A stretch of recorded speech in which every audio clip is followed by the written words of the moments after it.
Okay, welcome to the study group. Yes, indeed. Welcome, Chuck. Welcome, everyone at home. This is our nice Thanksgiving Appreciation Day. We have a lot to be grateful for. Absolutely. Family and friends, animals, the truth, and the opportunity to explore it more. And it's a privilege and an honor to get to do that with you, Chuck. So yes, thanks indeed. for being my friend, bro. Yeah, likewise. This has been evolving. We're getting better. We keep practicing show after show. It's been such a pleasure to have the opportunity to talk about these things, not just to read about them, but have conversations and explore more deeply. And thanks to everyone who continues to support and listen. And if you haven't yet, please subscribe and follow and explore these truths with us. Yeah. So I think today we're feeling especially grateful for the nature of God, for the friendly nature of God, this idea that God is friendly. And we see that in the title slide with this wonderful painting by Stephen Sawyer with these kids, pulling on his hair. It's like one of them standing on a Urantia book. But, his patience, his loving interest in all of us, regardless of who we are, where we come from, is an expression of the friendliness of God, which we're going to be exploring today. Yeah. In this, around this holiday of Thanksgiving and friendship and sitting around the table, we thought this was a great representation of the youthful nature that we can all have with this loving service and sharing in communion with one another and with God. And that you really start to, or at least I feel, that the law of the universe is friendliness, that it's the way that we interact. It's what our divine inheritance of what we've inherited from our spiritual father. Yeah, indeed. Yeah, it's kind of I don't know what word to use. It makes the feelings flow. It makes our connection with spirit and our connection with each other sort of like the riverbed where good things can happen and good things can flow. It kind of starts with friendliness. Because if you consider the opposite, it tends to close off interactions. Like you meet somebody on the street and you're friendly, you might say a few words, but there was a meaningful contact that felt good. And that can happen every day in all interactions. So friendliness is really an important thing. Absolutely. And the one other thing I could say about that is, love, of course, is a dominant principle in the universe. But loving is a little more difficult. I mean, to truly love someone, you have to know them. And that's what we learn. And that takes time and effort and determination. And of course, it's what we're called upon to do. But we can always be friendly, even with someone we've never met before. On our first encounter, we can be friendly.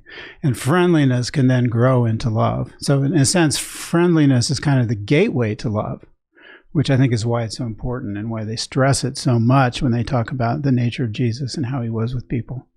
Because that friendliness then opens the way toward actually a real interaction, which can then lead to love. Yeah, and getting into this teaching here also reminds me of the friendly nature that one can have for oneself as well, because that is the way of God that is within us. And so if it's not friendly within, then there might be something going on, right? Like maybe it's more self-reflective, something like that. Because if we do understand and believe that the nature of God is friendly, the nature of spirit is friendly, and God dwells within us, that really when we go within, there's an opportunity for friendliness. So helpful. Yeah. I mean, we're so prone or vulnerable to self-sabotage, even to self-hatred and self-condemnation and fear and, all these things that we reflect back on ourselves within that cripple us.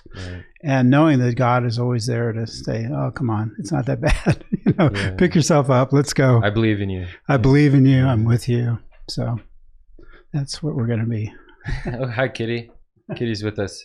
He's scratching the burning turtle. Well, let's get into this. Okay, let's do. Okay, so the title for our theme today comes from this quote from Jesus, where he says, and this is his, instructing the apostles in their mission of going into the earth and opening people's hearts to God.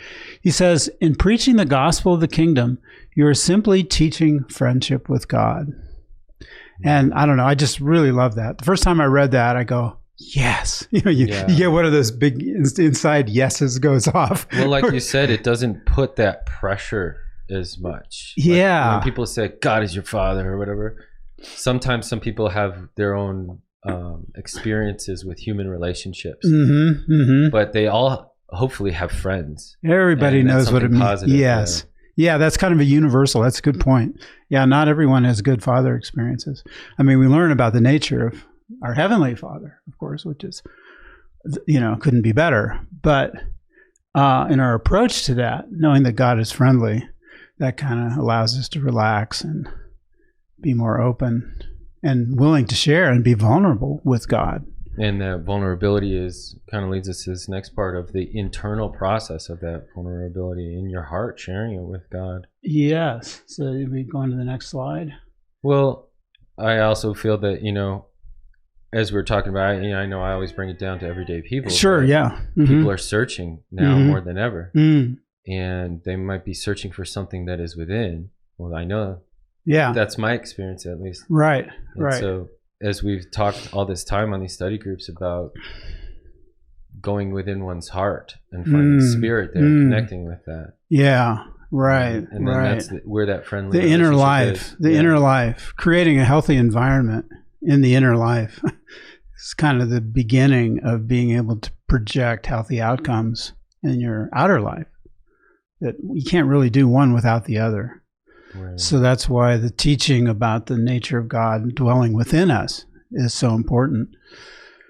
So going to the next slide. Yeah. So here we have, these are a couple lines from the book, the Urantia book, from other sections where they say, first of all, that man goes forth searching for a friend, while that very friend lives within his own heart.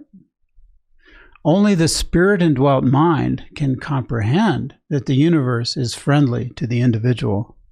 So I think there's a really interesting connection between these two statements, how one kind of opens up our potential for realizing the other. So the Urantia book has a lot of teachings about our ascension career, what it's going to be like in the universe as we go beyond this life into the next life, and we start to explore greater realities than we can even imagine now. But through all of this ascending career, we're told that the universe is friendly. So here we have this idea that our only way to really comprehend that is to realize that it's the spirit indwelling our minds that creates this standard, this almost like a universe standard of friendliness that we can all enjoy and discover and create in our lives. Yeah, I feel that's kind of like our inheritance. Our universe inheritance. And here they say that we go forth searching for a friend, while that very friend lives within our own heart. So in that, they're talking about the Spirit of God that lives within us. So like we do in many of these podcasts, there's God within us, which is the Urantia book calls our thought adjuster. You could refer to as the Spirit within us. But then there's also the God that we can know, which is the Spirit of truth, which is Jesus. So Jesus and God within us, it's like an engine. And the two together reveal our own potential and also the nature of the universe that we're living in. Well, it also seems like a friendly relationship, right? So God, Jesus kind of being our brother, friend. Exactly. I don't want to say middleman, but it's still a mutual friend. Yeah, yeah. And that we learn, I would say that the human qualities of Jesus are accessible in a way that we can learn the nature of God. Within us. Yes, and take those on in our own nature. Right. He's a demonstration of what lives within us. So he points the way to our own potential for becoming more godlike. So we all have this opportunity for like a human divine collaboration, partnership. So in the next slide, it kind of touches right on that. Yeah. So this goes into that in a little more, somewhat different way, but still is pointing to the same levels of meaning, same kinds of values. They say that the creature, which would be us, of course, as a type of creature, the creature not only exists in God, but God also lives in the creature. We know we dwell in him because he lives in us. He has given us his Spirit. This gift from the Paradise Father is man's inseparable companion. So this idea that the Father's Spirit lives within us and guides us and directs us and comforts us and offers us all these incredibly valuable and meaningful ministries that come in our inner life. The idea that that's inseparable. Yeah. Our inseparable companion. Yeah, I like the idea of companionship. Yeah, I really love that too. That God is within us, He's with us, He's sharing in all our experiences, and that we have this companionship, that there's no way to separate from that except by our own decisions, our own will. We can reject God, we can choose to do that. But as long as we don't do that, He's always there with us. Yeah, that makes me think about like family. I know I keep harping on this inheritance thing, but with family, it's kind of like it's in your blood, it's DNA. Mm-hmm. So you can leave the home or whatever, but there's no separating from that relation. Yes, right. They form you in a sense and are always the relationship references. I mean, our early experiences with family especially are that. And just the physical relationship that we hold part of our ancestors in us. Oh, right. Very true. Right. Our lineage, our inheritance going and back. So I think it's important to understand that we hold that same thing spiritually. Jesus talked about your faith like a mustard seed, and while it might start small, the potential is great. Yes, right. So this presence of the Father within us is like our spiritual DNA. Exactly. That's our genetic lineage that takes us to paradise, that takes us all the way back to the center of reality eventually, and guides us every step of the way. Well, that kind of brings us into this next one, is as far as us little creatures being imperfect, and then really understanding the nature of these qualities that right. So let's spend a couple of minutes on this one, because this is like really super important. I think. But I'll read this and then explain why I chose this picture to go with this quote.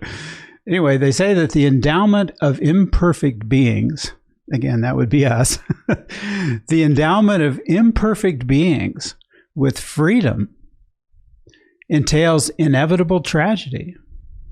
And it is the nature of the perfect ancestral deity to universally and affectionately share these sufferings in loving companionship. So the big classic question about God is, well, how can there be a God if there's so much suffering in the world?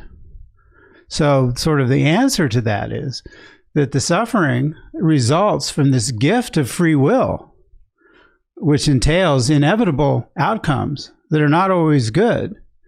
But what's good about God is that God promises and actually does share all of the suffering with us.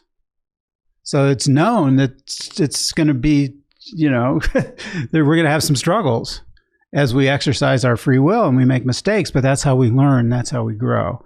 And that we're not alone. And that growth is guided by this companionship of God. So in the picture, we have the scene of Jesus with Nalda at the well, which is a famous story out of the Bible that's also told in the Urantia book, where Jesus was thirsty and he stopped at the well. And the apostles had gone on, but he didn't have any way to draw water from the well. So Nalda comes along with her pot, and he asks her if she could give him a drink, right? And this was like kind of unheard of, like particularly that a Jewish man would speak to a woman in public like this. There are all kinds of, especially a cultural, right? And she was Samaritan, and there's a whole lot of complexities to this that are very interesting. But she doesn't know how to understand what he's saying. So he thinks he's like flirting with her or something. Oh, yeah. But then he straightens her out on that by asking about her husband. And then she gets all flustered because she had actually had some issues in her life with multiple relationships and was not feeling altogether good about all of that. But he knew all of that. See, that's the thing about God. God knows everything about us. Jesus knew everything about her. And what he's trying to do in this scene is to give her something. He wants to give her the realization of what he calls the living water within her, which is another poetic way of talking about the Spirit of God. And they go on with this conversation to the point where he finally says,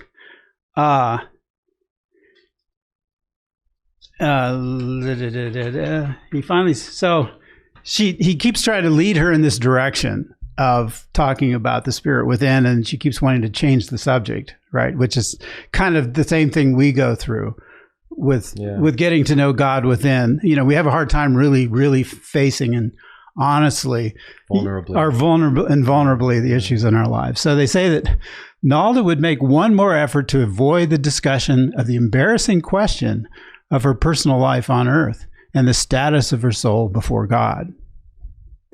Once more, she resorted to questions of general religion, saying, "You know, sir, that John preached about the coming of the converter. He will be called the deliverer, and that when he shall come, he will declare to us all things, ... And Jesus, interrupting Nalda, said with startling assurance, "I who speak to you am he." Right? He revealed his nature. So they say that this was the first direct, positive, and undisguised pronouncement of his divine nature and sonship with God, which Jesus had made on earth. And it was made to a woman, a Samaritan woman, and a woman of questionable character in the eyes of men and women up to this moment. But a woman whom the divine eye beheld as having been sinned against more than as sinning of her own desire. And now at the point of really wanting to receive this help that's being offered. And Jesus sensed that. He sensed that, and then she opened up and went through this whole spiritual transformation as a result. But we're so much like that we have this divine companion within us who is always there and waiting to give us, a similar kind of gift that Jesus is offering to her.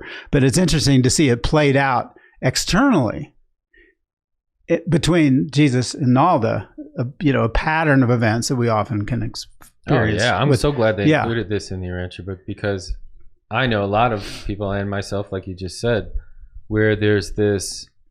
It's a twofold thing. One is avoiding being vulnerable or maybe showing that you need help in something. Yeah. The other is that I feel that there's maybe a capitulation to pressure that you need to be an authority on everything, and that you need to have this title. And here Jesus asks us to come to God as a child. And I think then we're entitled through that humility.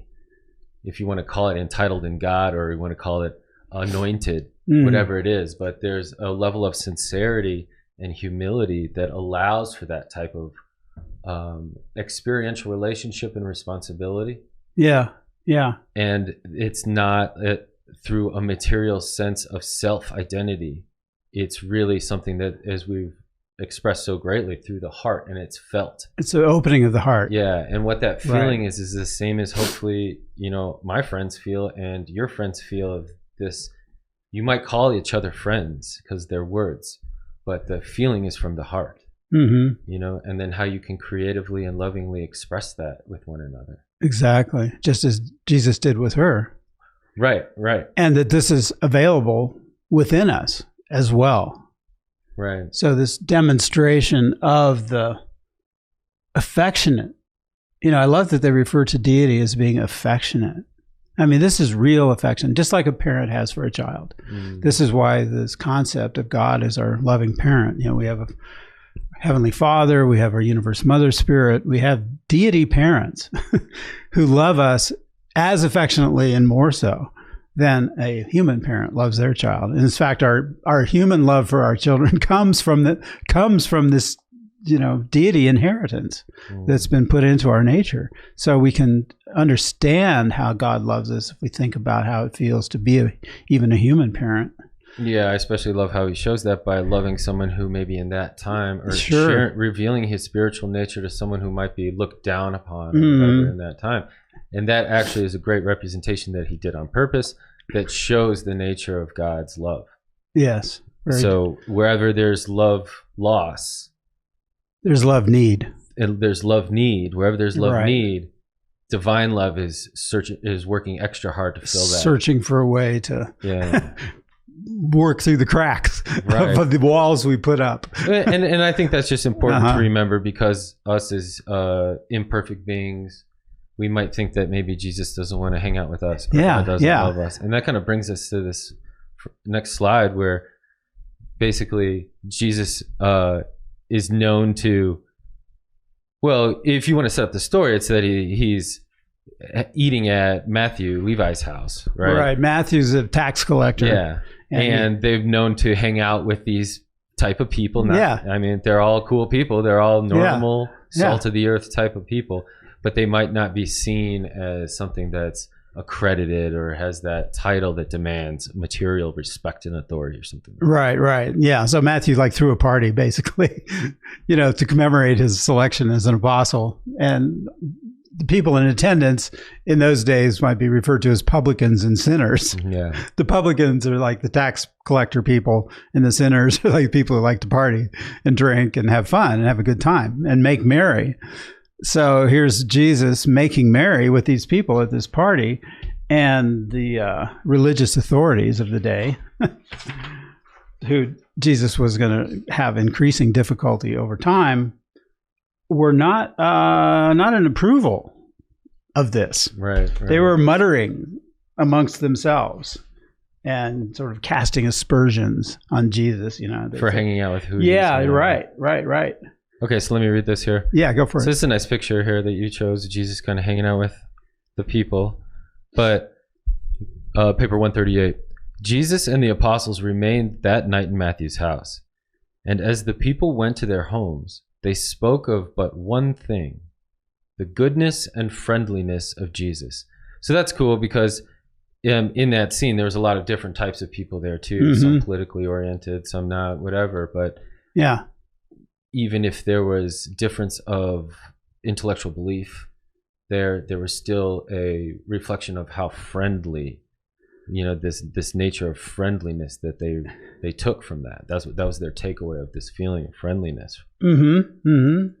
I could just read what he said if you'd like. Sure. In the course of this party, when the Pharisees or whatever were muttering about his behavior, he says, and this is what led the people to feel this sense of friendliness from him. He said, in coming here tonight to welcome Matthew and Simon to our fellowship, I'm glad to witness your lightheartedness and social good cheer. But you should rejoice still more, because many of you will find entrance into the coming kingdom of the Spirit, wherein you shall more abundantly enjoy the good things of the kingdom of heaven. And to you who stand about criticizing me in your hearts, because I have come here to make merry with these my friends, let me say that I have come to proclaim joy to the socially downtrodden and spiritual liberty to the moral captives. Need I remind you that they who are whole need not a physician, but rather those who are sick. I have come not to call the righteous, but the sinners. So this nature of God that reaches out and tries to find people who are lost. By sinners, it could mean all kinds of different things, but the Spirit of God is always searching for a way to bring us to the joy and potential of this. Like the good shepherd looking for that one lost sheep. Exactly, right. Yeah, it's kind of counterintuitive to give up the 99 to go invest in the one. Uh-huh. To give up the 99 sheep for that one lost one. But that is the nature of deity. Right. And we can be assured that wherever there's good cheer and social engagement, that Jesus is going to be all over that. You know what I mean? There's not a judgment, right, about our moral behavior. He's kind of very interesting that way, because he wants us to be strong and grow in God, but he's not a meddler. He doesn't accuse people of whatever it is that's going on in their lives. It's a positive morality that he teaches, which is born from God, which completely is open to having a good time. Yeah, the material, especially with friends. Yeah, with friends, it doesn't matter how they're looking or whatever. Yeah, you just enjoy being with them. There's love and tolerance and enjoyment and association. And that helps get through the dark times. It really does. Have that support. It really does. Well, I guess this brings us to the next quote, where the apostles of Jesus were going through some dark times during the death of the Master. Oh, absolutely. When he was up on the cross. Mm-hmm. Right? Yeah. So let me just read this. Yeah, go for it. Through the dark hours of the Master's death, in the hearts of these apostles, all reason, judgment, and logic were set aside in deference to just one extraordinary human emotion, the supreme sentiment of friendship loyalty. These 5 months of work with Jesus led these apostles, each one of them, to regard him as the best friend he had in all the world. And that's really sweet because it shows that the personal association with each one of them, and that they all regarded him as their best friend in the whole world. Right. There was a bond of loyalty that was established between Jesus and his apostles that they're saying here was not based on even his teachings or anything else. It was just based on this supreme sentiment of friendship loyalty. Yeah, I think that's real important because sometimes in religious teachings we get caught up on these, or in religious associations we can get caught up on these maybe laws, dogmas, and words. Yeah. But forget the loving nature of a friend, you know. And if we do have Jesus in our lives, then to me, there's a loyalty to that friend that I have. Yes. Who's done so much. It transcends everything else in a way, really. Yeah. Because that's what makes it worthwhile to go forward with that person is the satisfaction of knowing that you have a true friend. Yeah. And even when it's dark, because I will say, you know, Jesus saying, I have overcome the world. This notion of when you're confused, the darkness and confusion, but walking in the light of Jesus's way and Jesus's teaching will keep you from being overtaken by that. And walking with him, literally. Well, he'll be there. Yeah, right. So that we have that. That's the whole idea with the Spirit of Truth. So even though we can't see him physically, his presence is still with us. And that's why I think this is so important here, that we can also regard him as the best friend we have. Yeah. In all the world. And to know that that's the nature of deity, that's the nature of God, that's the nature of our Creator, is so uplifting and full of promise and full of hope and optimism and joy and freedom. That it's like, wow. Well, I think it's nice to give deity the appreciation, or spiritual reality, the appreciation that it deserves in love. Yes. It's through love, and giving love back the power that it deserves, and not this material title makes right stuff. Because you don't know what our soul's destiny are. Right. You know, and we're not called to judge, man. So we're certainly not called to judge each other. Yeah, judge each other. So, or even ourselves beyond a certain point. Right. I'm going to get off the soapbox, but I do think that from my experience, I don't come from perfection or anything like that. So it's been a lot of like self-love and self-understanding, learning, and becoming friends with Jesus has really helped me personally to grow in my spiritual nature. Yeah. It's like an always there every day relationship that we can turn to. Yeah. So let me read this next slide because it's kind of what I was talking about here. It is forever true that all who may think they are misunderstood or not appreciated have in Jesus a sympathizing friend and an understanding counselor.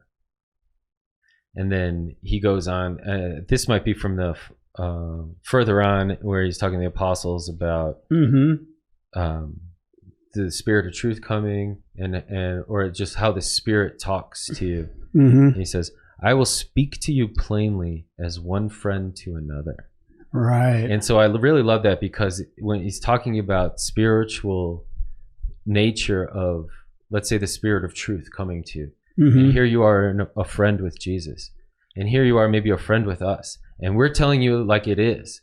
It's not like I'm speaking very occult and cryptic and making you figure out my puzzles for you. Yeah. You know, I'm talking to you because I love you how it is, and this is just... Yeah. No, I wouldn't lie to you about that. And that's what I really love about him. He's like, I'm your companion, I'm on your side, and I'm going to let you know. I speak to you plainly as one friend to another. And this also had to do with the events coming up near the end of his life, too, which the apostles did not want to hear. You know, they didn't want to hear that he was going to be put to death, because they were still wanting him to sit on the throne of David and all that. But nonetheless, this principle of speaking plainly as a friend is something we can expect from Jesus. even in our relationship with him. That he'll always be honest with us, but always supportive.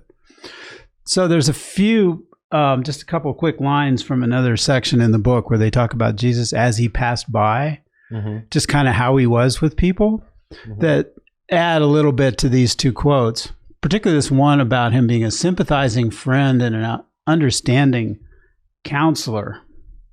They describe him this way. They say that, sorry for the paper shuffling.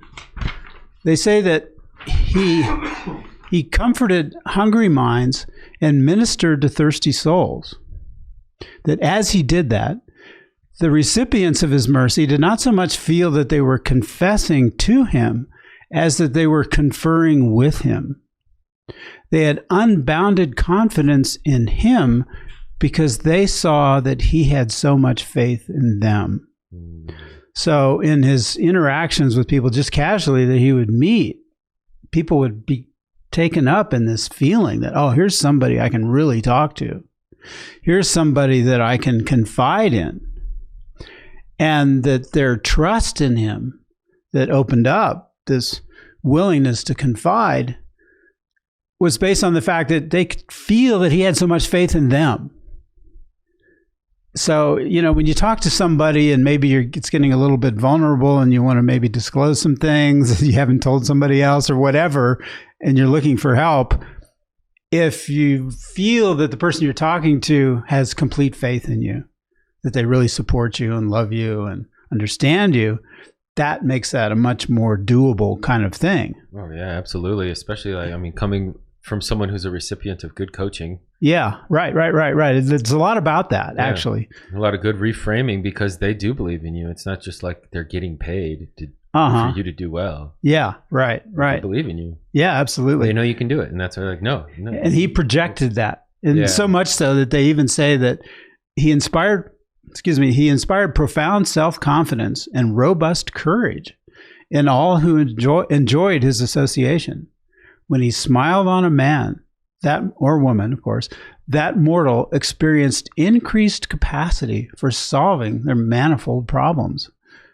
So just the feeling of Jesus smiling on you, it was so reassuring and so uplifting and so much full of projection of future possibility, I think is a big part of that, because he could see who we are becoming, even beyond our capacity to see that.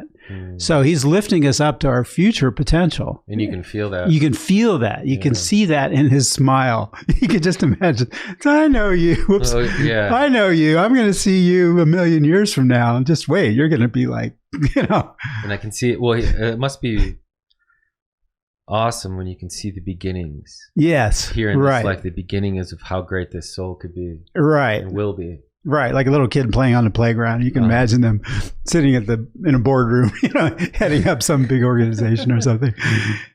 Just then showing their natural skills. Natural talents at a very early age. Right. Undeveloped way. Right. But then being excited about the potentials of those. And the endearment, too. The endearment, the love, the knowing of a parent that's wrapped up in all of this. Is so much a part of that feeling. So just one more here. They say that great things happened not only because people had faith in Jesus, but because Jesus had so much faith in them. So especially when we get into the, after his death and the things that happened in those times, the subsequent times when there was so much courage displayed by the people who understood what he was bringing to this planet and devoted their lives to sharing it. That is rooted in this type of thing, this type of understanding. Some of them were stoned to death, thrown to the lions, right? Crucified. Yeah. But they never compromised on the truth of what they were teaching and the goodness that it presented to the world to uplift this planet. So. Yeah, let's not compromise on love. Yeah, exactly. And they all so much enjoyed Jesus talking about the apostles and their experience of being his friend. Right. He was a good fisherman, a cheerful companion, and an inspiring friend. The more they worked with him, the more they loved him.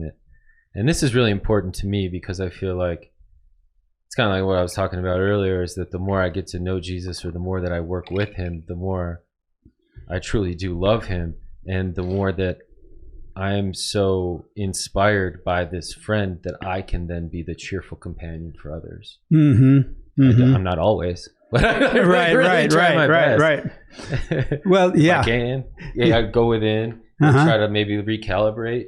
Exactly. Yeah. I mean, humans, I'll speak for myself, but I've noticed that we're very vulnerable to mood issues. Oh, yeah. I mean, we all have moods that we get into that are not always good moods. And sometimes they're based on actual, legitimate worry about something that's coming up. And other times it's just like anxiety that really comes from nowhere. Or we just fall into a funk for some reason. It could just be biochemical. We got this physical mechanism, that we live within, and that supports our connection to spirit, which enables our consciousness. But all these underlying physical issues can affect how we feel. So to me, knowing that Jesus is a cheerful companion has just been so helpful, because I just remember, okay, I'm with Jesus here, and Jesus is cheerful. If Jesus is cheerful, why am I not cheerful? Right? He sees plenty of reasons for me to be cheerful that I'm not seeing, right? So I can pick up on that just by opening myself up to the feeling of being with him. And that's such a gift, psychologically. And that might sound as well as spiritually. Oh, absolutely. And that might sound like a psychological stretch for some people who aren't used to that. But just like anything, you work with something to get it somewhere. It's not perfect right away. Yeah. So the more you work with it, the more it grows, and the more and there's this rapport and sincerity in it. Right. Or if you've ever known someone that's almost always in a good mood. I mean, there are people like that, right? There are? No, just... Yeah. And, when you hang out with that person, they tend to make you be in a good mood too, just because they are. Because you don't want to bring them down. You want to bring yourself up. You don't want to be a bummer for no reason, right? So you say, okay, I'll try to come up to your level, and also be in a good mood. So I think Jesus can do that for us. Yeah. And remember that when maybe the pain of people's experiences might be trying to bring you down. Then there can go the other way. Yeah. We can be the person who is in a good mood for someone else. Yeah, and we can keep that frame, keep nature going. Right, it works both ways. So I think we have another quote with you that is actually showing or continuing with this fraternal nature of Jesus. Yeah, so this is number 9, right? Yeah. So number 9, okay. So this is putting things in more of a universe perspective again. So the last few quotes have been sort of boots on the ground with Jesus and what that's about. And now we're going to kind of project that forward into eternity somewhat and see how this applies going forward after this life. In this life and beyond, maybe is a better way to put it. They say here that while the various orders of celestial life differ, so these would be like angels and other celestial beings that the Urantia book talks about and reveals to us. While the various orders of celestial life differ, they are all friendly and fraternal. In all the worlds of ascension, you will find nothing comparable to human intolerance. That's good. So I kind of like this image with this quote. I mean, it's a painting of Jesus, but I like this particular painting just because of the look on his face and the friendly nature that's just flows out of this painting. And remembering that Jesus is our sovereign, even in our local universe, that, Michael incarnated as Jesus, that our creator is of this nature. So he kind of sets a standard for life in the universe. It sets a standard for quality of relationships within the universe of his creation. So as we ascend through that universe and even beyond, we're going to constantly be partaking of and reminded of and participating in this quality of relationship that really flows from the creator. And that's such a gift. Yeah. I feel that I'm sorry, did I cut you? No, that's... Well, I feel like if you then find yourself, and I'm always playing the other side here, but if you find yourself within something that doesn't reflect that quality, then just because it might cost a lot or look fancy, you might want to go within and reassess if this is reflecting the love of this. If that's really the path you want to be on. Well, if we say that, if one can believe wholeheartedly that I come from this love, and it's my path, then whatever I see that's not reflecting that might be a good litmus test for me to say, okay, that's probably not the path for me. Unless you're on a mission to unless you are called to go into dark go places, into those places, right? Light there. Yeah. And then we're also called not to judge. So it's just understand what you need to do for your path in this quality of living, sharing this love, right? And knowing that we're supported by a universe that upholds this standard. That everything beyond this world is going to be of this higher standard. So to be able to bring some of that universe standard into this planetary existence is a real fascinating opportunity. You know, you could almost look at that as a service. Okay, I'm going to represent the standard of universe relationships on this planet as best I can and bring that higher reality into play on this world. Yeah. Which, of course, is what Jesus was doing big time. Well, he's also calling us, and I think that's great. Thank you for putting it that way, because it's calling us to a standard of doing. Yes. Not just of being, but of doing. And right. You might think maybe a immature understanding of that might just think, okay, I need to be just this loving thing on a mountain that's isolated right. from something else. Right. Instead of actually getting your hands dirty with sharing love. And we have this opportunity on this planet to do it in some really dark places. And we have the opportunity where we could destroy with our free will. We can have the opportunity to destroy ourselves and others. Yeah. And that's where, if we can get on board with this loving nature, what is asked for us to I would say, awaken to. Right. This is what is reality. Well, I like how you put that, because we can be friendly, but we have to do love. Yeah. You know, I mean, love requires doing. You have to get to know the person. You have to understand the circumstances. You have to understand what you can offer. You know, in the Urantia book's sort of sense of love being the desire to do good to others, you can't do that blindly. You can't do that just by force of will. You need to have some intelligence and some perception and some insight and some caring. Well, I'm glad you said that. And cultivate all those qualities of doing, like you're saying. And like what I like what you said is that it can't also just be blind. Right. You're just like, look, I'm loving you. Right. You know what I mean? Take this love with the hose of love and I'll blast you. Right. But it's like, to love someone or to understand someone will lead to loving someone. Right. And so if that individual doesn't feel understood, it's going to be hard for them to feel loved. Right. And you have to be understandable yourself. Sure. You have to be vulnerable. You have to be vulnerable, genuine, authentic.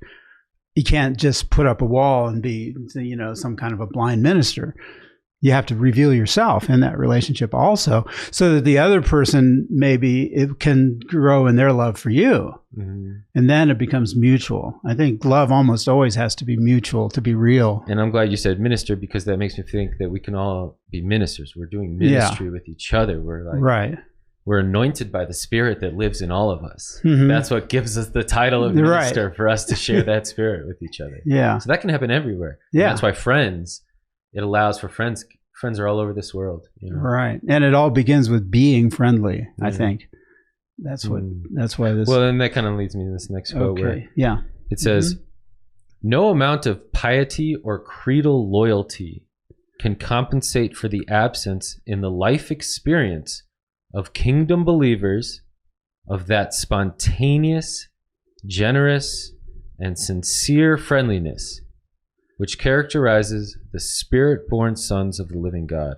I like that it's spontaneous, generous, and sincere. Right. It's real. Yeah, I've been the recipient of a lot of that type of treatment towards me. And so thank you, everyone who's done that for me.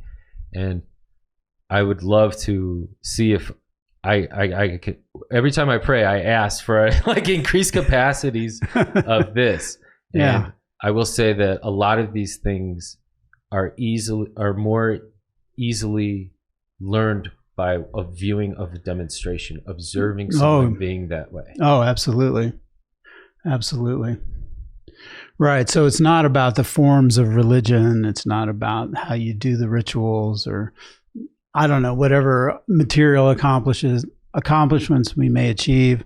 I mean, all of those things may have some importance, but what really has an enduring reality is this quality of relationship again that comes from knowing God and realizing that we're, related to God, literally, that we're God's children. And that sets up this whole cascading sequence of realizations about our own nature that we're just beginning to discover. And we're being told that as we discover our own nature, to truly discover our own nature, we're going to find this quality of spontaneous, generous, and sincere friendliness.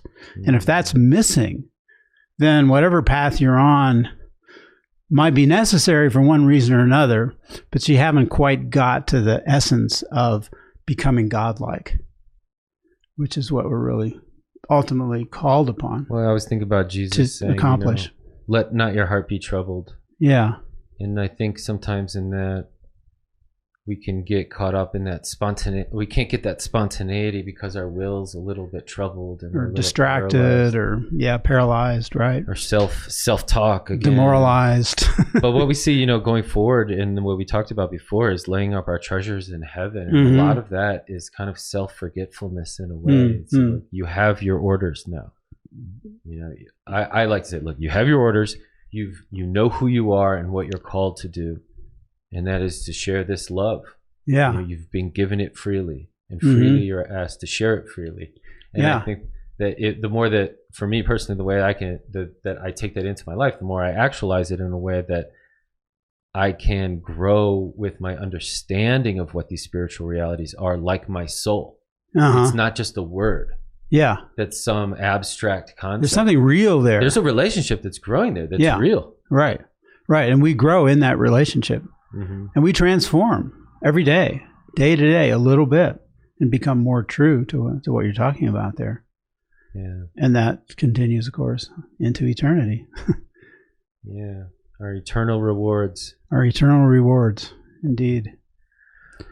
Well, I'm very thankful for this opportunity. Thanks for being my buddy, Chuck. Yes, indeed. Let's continue.